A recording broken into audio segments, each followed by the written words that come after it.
Hey everyone, welcome into Dom Time, an issue that never seems to go away, and it is coming to a head. There's been progress as I see it with the Liquor Control Board privatizing versus modernizing. Joining us is Wendell Young IV and John Featherman, and with us on the phone, first caller in tonight is Earl. Earl, welcome to Dom Time. Thank you very much. I'm calling because, quite frankly, I think that we should modernize the stores, not privatize them. It makes no sense to turn away the amount of revenue that we're turning into the Commonwealth right now, to throw 3,000 to 4,000 people out of work when the system is working. Okay, and hold that thought, Earl. Just hold that thought. Plymouth meeting. John Fetterman, I get this all the time. I get it with the governor. I'll throw the ball to you, and Wendell's right. Profit north of $100 million and growing. Why fool around with that? Why not just continue? There's big profit for the taxpayers. In that case, let's have the government get involved in manufacturing cars, right, in selling tobacco, in selling marijuana. The role of government is not to make a profit. The role of government is to control alcohol, not to sell it. Prohibition ended 90 years ago. Using the rationale that it's going to make the state money, the government shouldn't be in that business in the first place. Why? What's wrong with it? Because it shouldn't be, it's corrupt. It shouldn't be in gambling. It shouldn't be in lottery. It's not the right of government. We have people that leave Philadelphia and drive over to New Jersey and Camden to get cheaper alcohol. They wouldn't need to do it if we didn't have a monopoly. Monopolies are illegal in this country, but we protect it here Okay, Earl, in Pennsylvania. final word from you, Earl. Go right ahead. I disagree with Mr. Featherman very strongly. I think that we have people and organizations who clearly have enunciated their position, like the Center for Disease Control, like the Pennsylvania Police Chiefs, like Mothers Against Drunk Driving, all of whom pointed out the problems if we go into a private system in this state. Okay, thank you, Earl. Wendell, I want to address that with you. Can you distance yourself from this, please? Because it's embarrassing to see the FOP and these others make it that we're going to have keggers in the middle of I-95 if this goes through. Isn't it embarrassing? Well, I don't think anybody says there's going to be keggers in front of I-95. What they're looking at is the research that's been done by scientists for a long time and backed very recently by the most extensive study done to date, done by the CDC, which involved about 20 other studies that they pulled together. They brought a panel of scientists in from around the country who study what happens when you privatize, what happens when you increase access to alcohol, and the statistics are very clear. Okay, now I just got this email though that's right on point. A question for Wendell Young. First email too. We do get these here thanks to John Featherman's column today.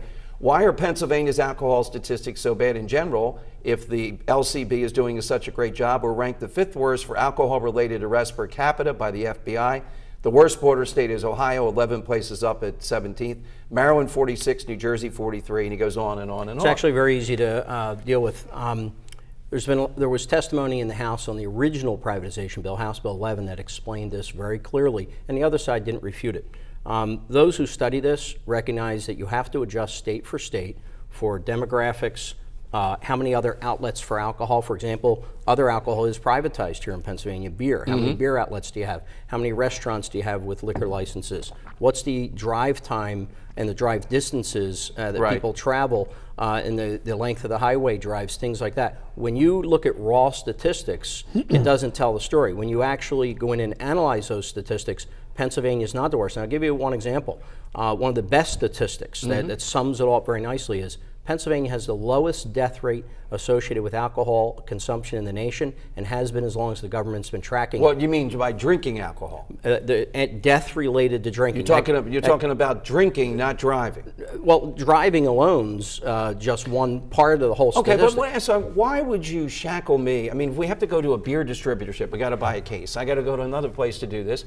I've said this to a couple senators from Philadelphia. In all honesty, why shackle me from getting wine where I want? Because Philadelphia can't handle it, or some people can't drink. Well, I think that's what John was talking about a few minutes ago about people going different places and the government not running it. So I think Governor Rendell said it best. He preferred that the state not be in the business, but we did build this many years ago. If we were building it today, we'd probably do it differently. But what we have now is a system that has evolved over nearly 9 decades that the state derives a lot of income from. It provides a lot of good jobs. It's not a burden. It's actually a benefit to the taxpayers, and it's very complicated to unbundle. In terms of the beer distributors, there is a lot of talk in Harrisburg about package reform to allow beer distributors to maybe break a case so people Wendell, can mix think things about up. what we're talking about. Should government be involved in these guys debating about a six-pack versus a case? That doesn't tell you how insane this is? But it's the government that created the licensing parameters that for... I know, but that's why they ought to be I'm out trying of to- it. I'm trying to answer your question. Yeah, go ahead. They created